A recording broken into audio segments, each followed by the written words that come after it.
He won 2 Grand Slams, dominated the season whenever he stepped on court, and lost before the final only twice all year. Oh, how on earth did Jannik Sinner not finish number 1? And how did Carlos Alcaraz, with fewer majors and more inconsistencies, walk away as the year-end world number 1 of 2025? Welcome to NetRush Report. Let's break down the truth behind the closest number 1 race tennis has seen in nearly a decade. The Australian Open. Sinner came in as the defending champion, and he delivered, dominating Melbourne once again. He collected 2,000 points, instantly taking the lead. Alcaraz exited in the quarterfinals with only 400 points, putting him 1,600 points behind right away. And then, everything flipped, because after Melbourne, Sinner's 3-month doping ban kicked in.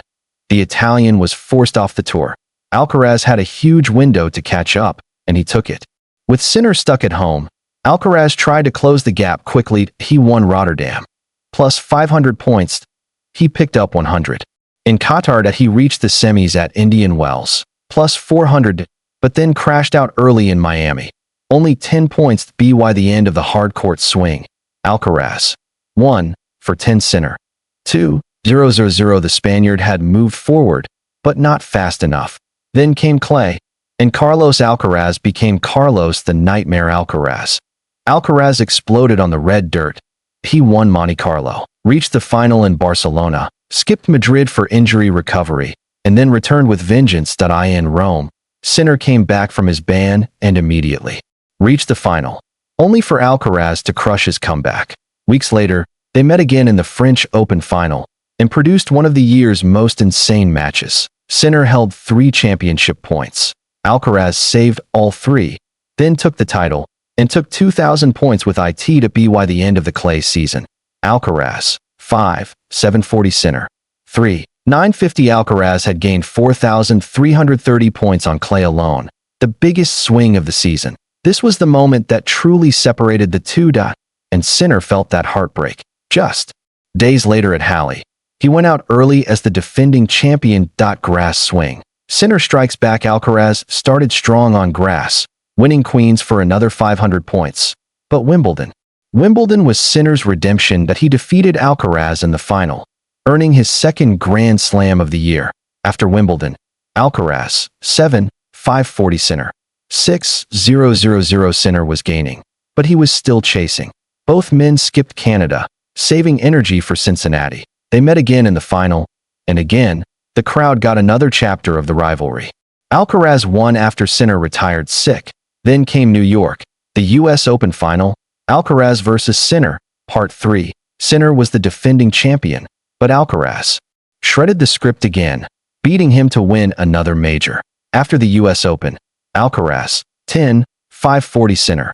7,950 Alcaraz now had a huge lead, and even though Sinner kept fighting, the gap never fully closed again. Alcaraz won the Japan Open, pushing his total to 11,040. Sinner looked dangerous again, winning the China Open and setting up the perfect chance to close the gap at the Shanghai Masters. Because Alcaraz pulled out with injury, but the brutal humidity destroyed Sinner physically, he had to retire in the 3rd round. Alcaraz. 11,040 Sinner. 8,500. This was the second moment that cost Sinner the year-end number 1. Sinner won Vienna. Sinner won the Paris Masters. He added 1,500 points in 2 tournaments. Alcaraz stumbled in Paris, winning only 10 points. Before the ATP Finals, Alcaraz. 11,050 Sinner. 10,000. The difference. A razor-thin 1,050 points. The rules for Turin were clear. Alcaraz needed to win all 3 of his group matches to guarantee finishing number 1, no matter what Sinner did. And he delivered. Alcaraz went 3-0, secured the necessary points, and claimed the year-end number 1 for the 2nd time in his career. Sinner fought until the last ball of 2025, but came up short. Alcaraz. 11,650 points Sinner. 10,600 points tournament. Alcaraz. Sinner Australian Open 402.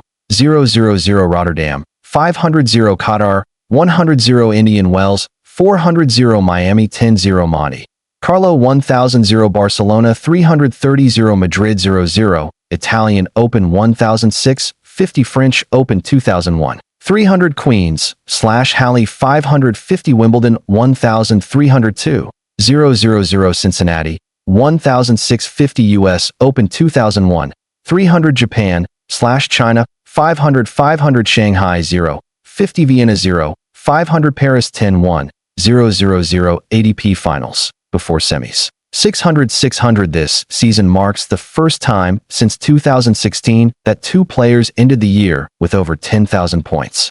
A true sign of how powerful and historic this rivalry has become. Here's the simple answer.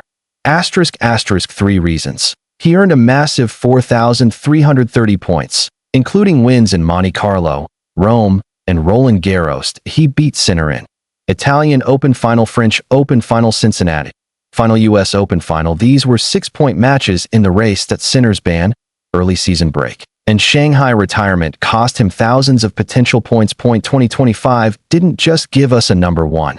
It gave us a rivalry that is becoming the heartbeat of men's tennis. Carlos Alcaraz, explosive, fearless, clutch.